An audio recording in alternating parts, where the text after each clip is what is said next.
반갑습니다. 네, 안녕하세요. 예, 오늘은 문화체육관광위원장 홍익표 의원님을 모셨습니다. 다시 한번 반갑습니다. 네, 반갑습니다.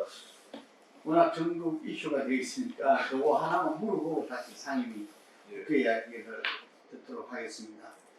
윤석열 대통령이 사실 걱정을 많이 했어요. 지난번에 나토 정상회의 때는 또 김건희 여사가 활약을 해가지고 이 국격을 떨어뜨리고 국민을 불안하게 만드는데 이번에는 어떨까? 나름대로 지지율이 조금 지금 반등하는 추세였거든요. 그래서 과연 40%를 넘어설 수도 있겠다 이런 말도 있었어요. 실수만 안 한다면. 근데 아니나 다를까 조문에 조문 거부를 해야 되니까 어째 됩니까?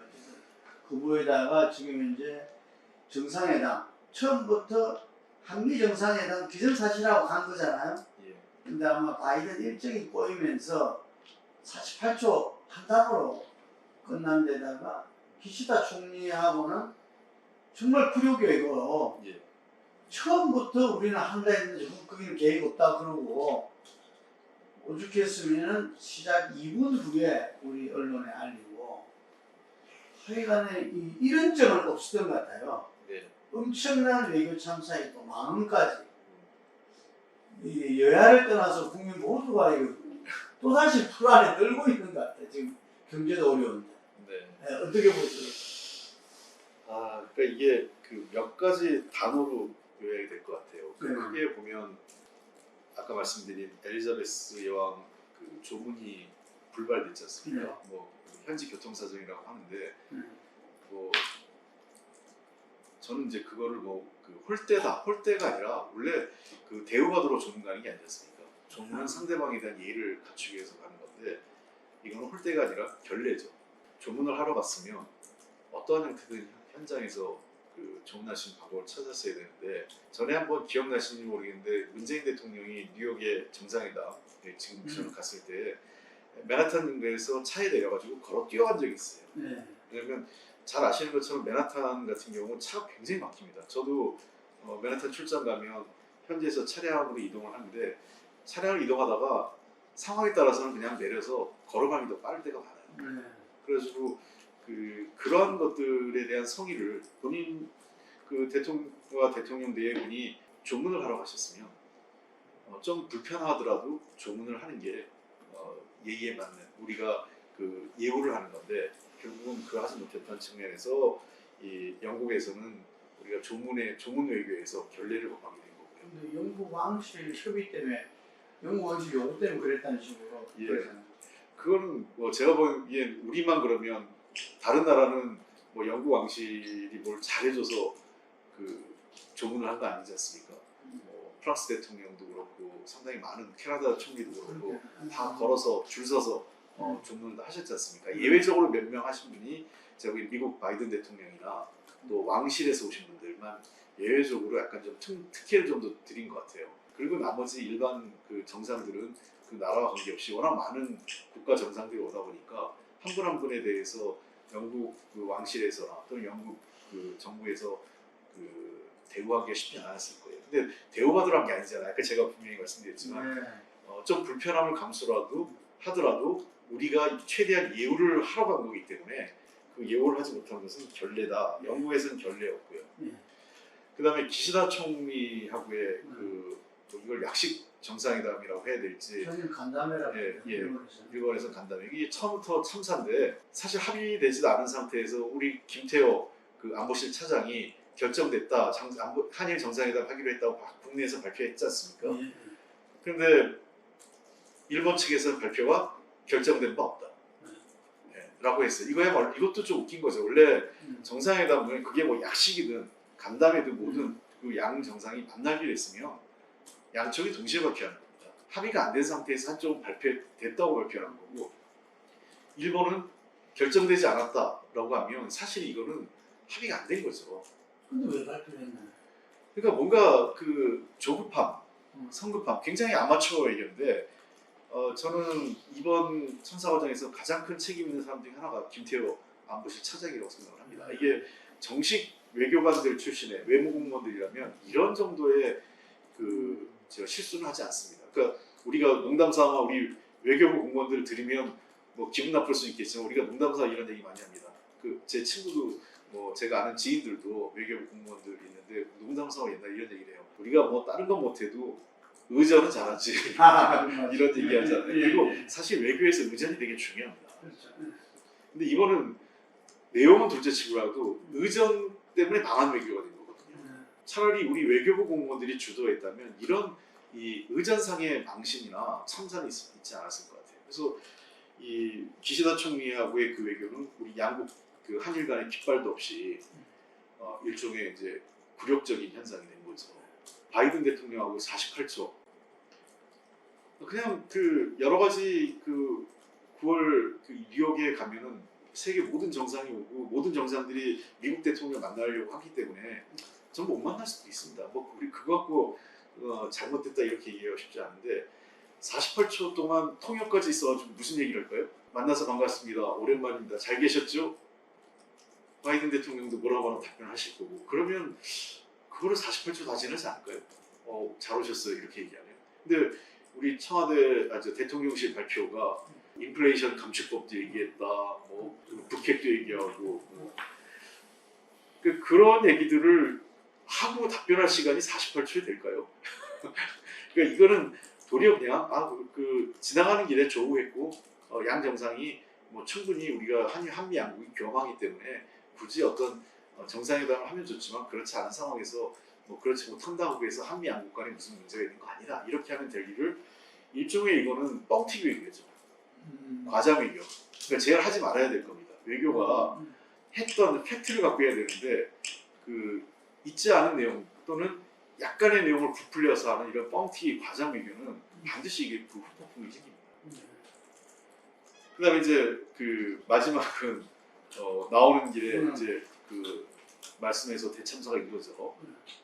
바이든이 뭐 못 팔릴 거야. 뭐 그래요. 뭐 우리들이 그 술자석에서 할 수도 있는 자리지만 그 자리가 술자석은 아니고 그리고 일국의 대통령이 하실 표현은 부적절한 거죠. 근데 그러면 그냥 차라리 해명을 하지 않거나 아니면 뭐 돌아와서 적절한 시점에 내가 그냥 그 혼잣말처럼 우리 외교부 장관하고 혼잣말처럼 한 얘기인데 그게 방송에 나가게 돼서 뭐 되게 좀 송구스럽다. 앞으로 주의하겠다. 이러면 될 일을 이 XX는 미국 의회를 대상으로 한 게 아니라 한국 국회와 야당을 대상으로 한 거다. 그러면 미국 국회의원들은 그 욕먹는 사람, 대우받는 사람이고 한국 국회의원들은 야당원들은 그렇게 막 해도 되는 건지. 중석을 하고 그렇게. 예. 그리고 저는 그 해명을 하고자 했던 대통령과 대통령 참모들 자체가 정말 정상이 아니라고 생각합니다. 그냥 제가 그 표현하면 결례, 굴욕, 뻥튀기, 비정상 이 네 가지가 이번 외교를 이 런던으로부터 뉴욕까지 온 건데요. 이례적이에요. 되게 대통령들이 그 외국을 갔다 오면 다들 지지도가 그래도 한 2, 3% 오르거든요. 근데 윤석열 대통령만 해외만 나갔다 오면 도리어 지지율이 빠집니다. 이번에는 저는 더 빠질 것 같아요. 지금 네. 보통 일이. 그거를 뭐 누가 봐도 저는 모르겠어요. 제가 잘못 들은지 모르겠지만 많은 사람들이 그냥 듣기에는 바이든으로 들렸고 많은 언론사들이 최초보다 MBC를 비롯해서 대부분의 언론사들이 자막을 그렇게 달 때는 충분히 그렇게 들려서 했을 텐데 그거를 날리면이라고 했는데 이거는 만약에 이거 거짓말이면요 정치인의 가장 나쁜 게 거짓말이거든요. 음성 분석 정밀 분석을 해서 이게 날리면이든지 바이든이든지 해서 만약에 바이든이라고 하면 이번에 그거 해명하는데 관계했던 청와대 관계자들은 전부 다 엎어서야 됩니다. 지금 뭐 말씀하셨지만 맨 처음에 의전 뭐 이런 이야기 했지만 안보실 그다음에 외교부 다 자유로울 수 없을 것 같아요. 네. 제가 보기에는 그러니까 이 거짓 해명까지 덧붙인 거 아니겠어요? 예. 그러니까 외교적 참사는 둘째치고라도 네. 거짓 해명까지 그렇게 붙었기 때문에 정말 그 청와대 대통령실이 떳떳하다면 한번 분석했으면 좋겠어요. 전문 음향 분석가에서 조사 다 나오잖아요 요즘은요. 그 영상이 있는데 바이든이 아니면 해명이 되는 거고 만약 바이든이 맞다면 이거는 그 거짓말까지 덧붙인 거 아니겠어요? 이 거짓 해명에 관련된 사람들은 전부 못 벗고 대통령은 이거 뭐 단순히 사과로 끝날 일인가 싶습니다. 정말 국민들이 조마조마하지 않습니까? 네. 예. 그래서 저는 볼 때 뭐 한덕수 총리 국회에 와서 이렇게 답변하는 것도 그렇고 도대체 이 정부가 어떻게 국정을 운영하려고 하냐. 근데 그 중심에는 대통령과 후보가 있는 것 같아요. 네. 김건희 여사가. 근데 이건 뭐 야당을 떠나서 이 해법이 있을까요? 극복 방안. 가장 중요한 거는 저는 비서실이 좀 정상화돼야 되지 않을까 싶어요. 그러니까 비서실장과 그쪽에서 대통령 심기 관리만 하는 게 아니라 정말 옷벗을 각오하고 대통령한테 쓴소리를 좀 해야 되고요. 그리고 많은 부분에서 지금 이 사실인지 또 사실이 아닌지는 확인할 수 없지만 이 문제의 근원이 그 영부인과 관련돼 있고 또는 영부인의 어떤 어떤 무속적 신앙과 연계성이 자꾸 나오고 있는 거 아니겠어요? 전 그렇다면 이 부분에 대해서는 철저하게 해명을 하고 조사해서 사실이면 정말 이거에 관련돼서는 영부인이 만약에 그런 게 있다면 절대로 들어와서 개입해서 안 되는 장치를 만들어야 됩니다. 그럼 부속실을 만들고 하는 차원이 아니네요. 예. 지금 심지어 별 흉흉한 얘기들이 많이 나와요. 그 민방위법 바꾼 것까지도 이게 뭐 무속과 관련된 거 아니냐 이런 얘기가 나와요. 네.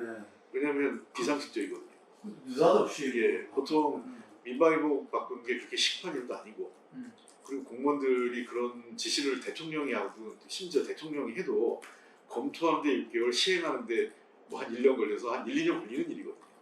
그렇죠. 근데 이거 한 3개월 만에 뭐 이거 한다고 뭐 그 어떤 재난재해를 효율적으로 하는 것도 아니고 아무것도 아닌 거를 바꾸니까 자꾸 이게 이 정부 들어와서 색깔과 관련된 거를 뭐 지나치게 빨리 의식하고 바꾸기 위해서 무슨 무속신앙과 관련된 거 아니야 이런 얘기가 자꾸 흉흉하게 떠돌아요. 사실인지 사실이 아닌지 그걸 그 사실 여부를 떠나서요.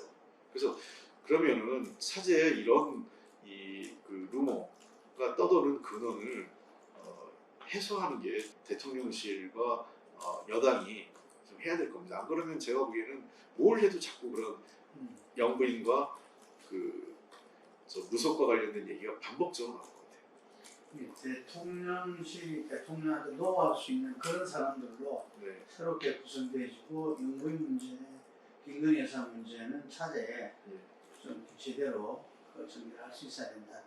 그래야만이 어쩌면 마지막 기회가 주어질 수 있다.